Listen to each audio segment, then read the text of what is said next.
Nastavitev položaja kolesa je zelo pomembna, saj s pravilno nastavitvijo zmanjšamo preobremenitvene poškodbe, kot so bolečine v ledvenem delu hrbtenice ter bolečine v kolenu.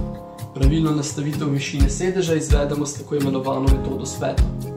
Izvedemo jo tako, da damo peto na pedala ter nastavimo višino sedeža tako, da je v spodnjem položaju noga popolnoma iztegnjena.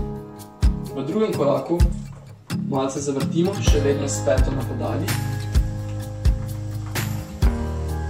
In pazimo, da se nam boki ne premikajo preveč levo-desno. Če se nam tu boki premikajo preveč levo-desno, je potrebno sedež malce znižati.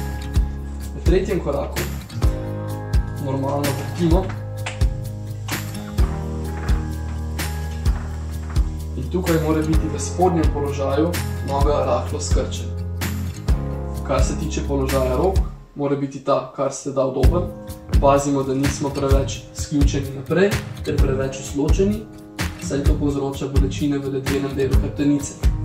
Hrbtenica mora biti v čim bolj nevtralnem položaju, roke pa sproščene. Enkrat, ko je naš položaj udoben, pa lahko varno in udobno izvajamo našo vadbo na sobnem kolesu.